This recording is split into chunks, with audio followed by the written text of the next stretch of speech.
Shalom Bapak Ibu Saudara yang dikasihi Tuhan. Seri pengajaran hari ini berjudul Tidak Mendapat Malu. Dalam Mazmur 22 ayat 2-6 dikatakan demikian.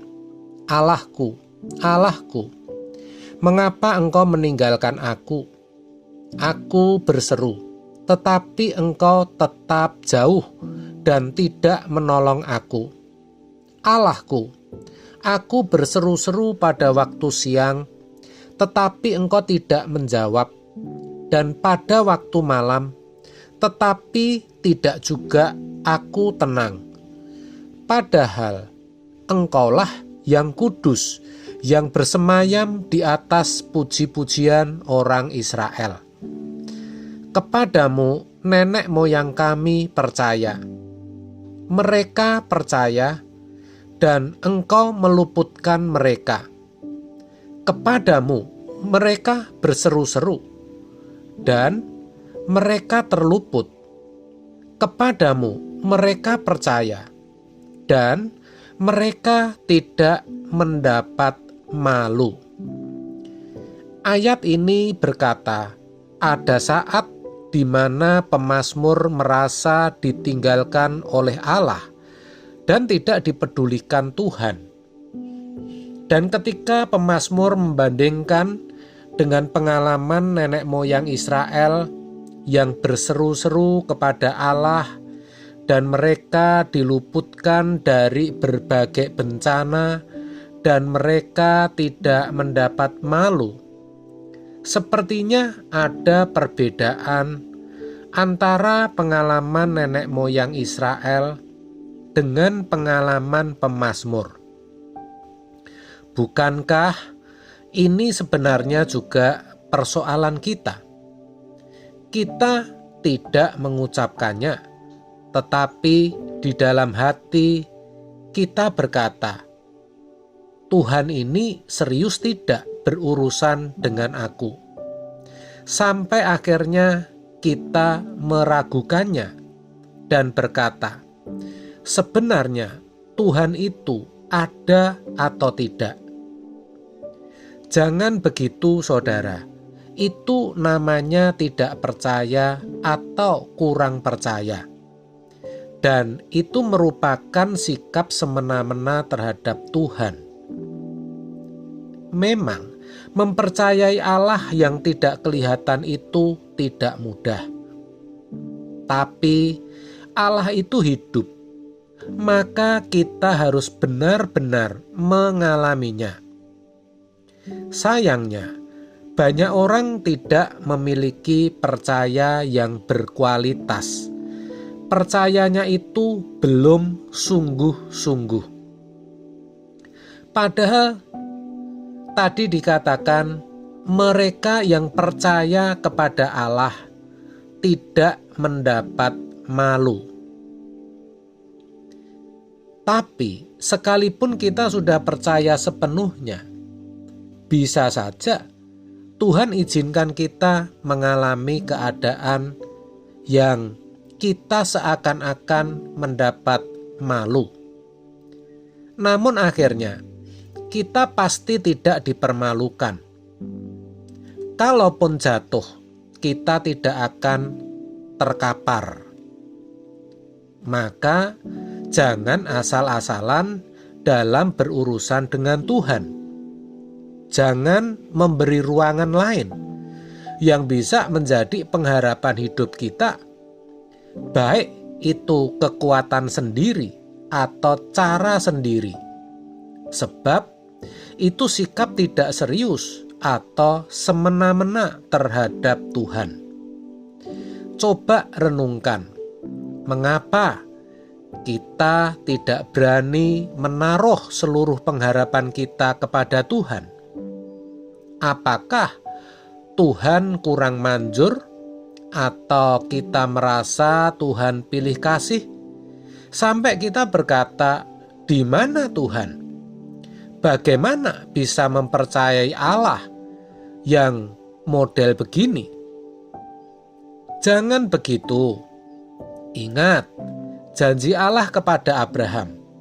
bahwa dia akan punya anak sebanyak bintang di langit dan pasir di laut. Dan Abraham menunggu selama 1/4 abad. Mengapa selama itu? Supaya ia jangan memandang Tuhan itu murahan. Tuhan layak dipercayai, apapun keadaannya. Ini pelajaran penting dan berharga. Jadi, jangan setengah-setengah. Kalau percaya, harus sepenuhnya. Kita tidak usah menoleh ke belakang, tidak usah membicarakannya lagi. Allah itu tetap sama. Dia yang meluputkan bangsa Israel dari kejaran tentara Firaun, yang melepaskan Sadrah, Mesah, dan Abednego dari dapur api. Dia juga yang akan melindungi dan membebaskan kita. Kita harus bisa menjadi teladan dan contoh bagi anak cucu kita dengan cara menaruh harapan kita kepada Tuhan 100%. Kalau seseorang mempercayai Allah 100%, dia harus hidup suci dan tidak boleh melukai Tuhan. Hidupnya harus dipersembahkan untuk pekerjaan Tuhan.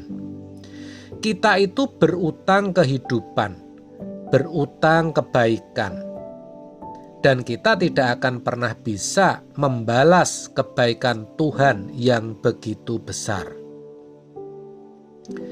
Saat ini saudara mungkin sedang memiliki masalah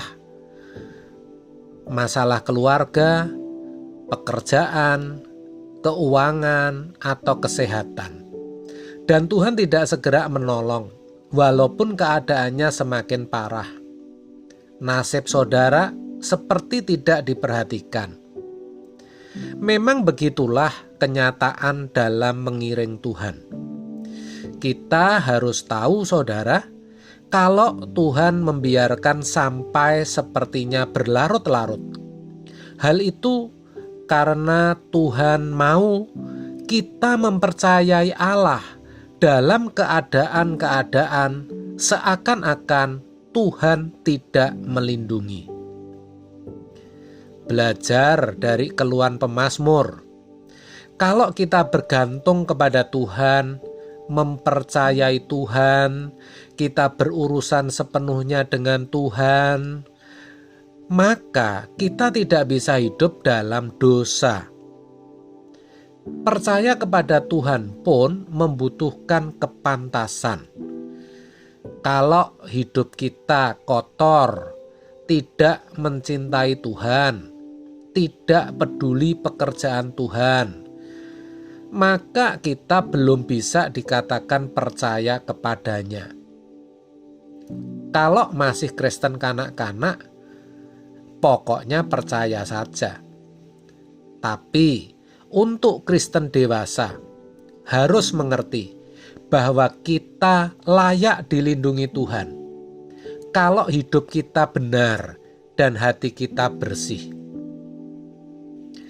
Jadi jangan mudah percaya kalau ada orang berkata, "Tenang, Tuhan akan segera menolong." Kata segera tidak boleh dikatakan, sebab itu berarti kita mengatur Tuhan. Ingatlah, Tuhan punya cara dan waktu yang paling tepat untuk menolong kita. Dan setiap kita pasti berbeda.